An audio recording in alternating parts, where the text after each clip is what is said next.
Most woodworkers run into the same wall using a simple dado jig like this one, and that's the fact that you can only use it with the bit that you actually built it with. But what if you could use something different like that, for example, on the same jig without having to modify anything? Well, it turns out to be much simpler than you think, so stick around for a bit and I'll show you how.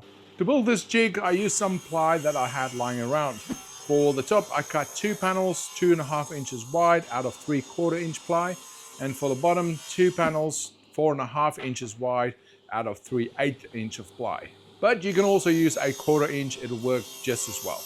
And to put everything together, you're going to need some hardware. I'm going to be using these cuphead bolts. These ones are 5/16 of an inch or M8 bolts. And as far as the length goes, you just want to make sure that when the 2 panels are put together, there's still a bit of thread sticking out so you can put a nut on it.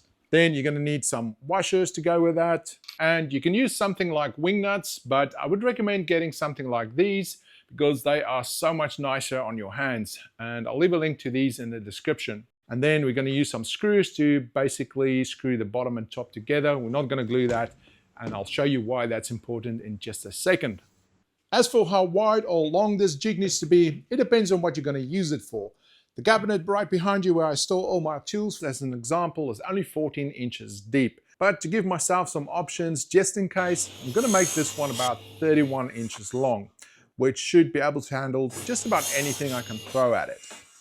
Now, before we actually attach these 2 pieces together, I'm going to do something which I haven't seen anybody else do for whatever reason, and that is to give this bottom piece a chamfered edge, so that if you do end up with some sawdust on the track, it has somewhere to go instead of pushing the router away from this edge.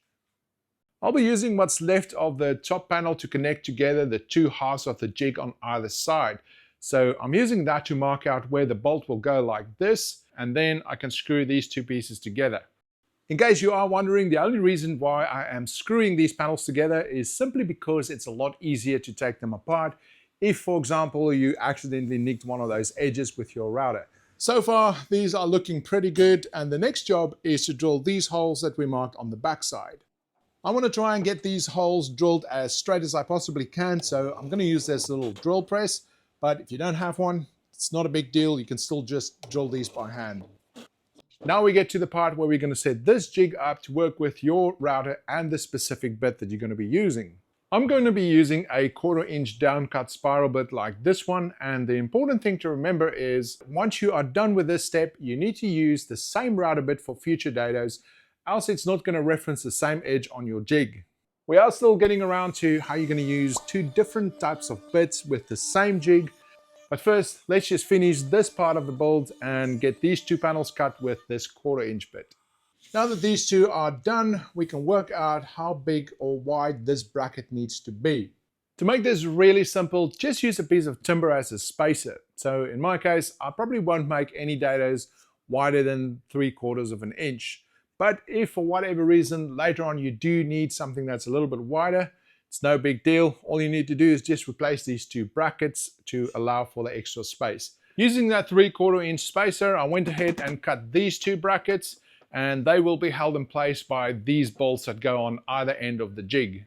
I did say you can just use ordinary wing nuts like these ones, but I've got a box of about 40 of these sitting there, so might as well just use them. They are so much nicer than wing nuts on your hands, so I would really recommend you get some of those. Setting up your jig is pretty straightforward.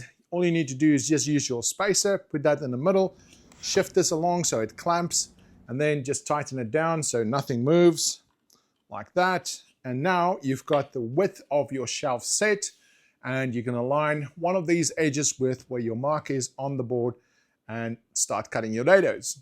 Here's what we're going to do. Our first dado, we're going to cut this way using the 1/4 inch downcut spiral, which looks like that one. And then we're going to flip this sideways, and we're going to switch over to the 1/2 inch bit, like this one. And that is going to speed up this whole process a lot. You can make these as tight as you want them to be. I generally leave a little bit of space so they still move fairly easily, and that just allows for a bead of glue. Now we're done with the 1/4 inch bit, and we're going to switch over to the 1/2 inch bit. And honestly, this is the part where I think to myself, this is so ridiculously simple. Why have you not thought about this much earlier? So instead of building 2 jigs, all you need to do is just disconnect one half of it, and then we're gonna flip it around like this. So this way, we've got 2 flat edges running on the inside of this jig, which means the bearing on top of that router bit can actually reference that instead. Setting up this side of the jig is exactly the same as before, but there is one small change or difference that you need to take note of. The base of my router is not that wide, so I might end up, depending on how wide this gap is, where the router actually dips in like this, which is something you don't want. So for that reason, I do have 2 router bases, and this one is already mounted on a piece of acrylic. So this is going to help me maintain contact on both sides like that. But you might not need it. It just depends on how wide this is. So just something to take note of.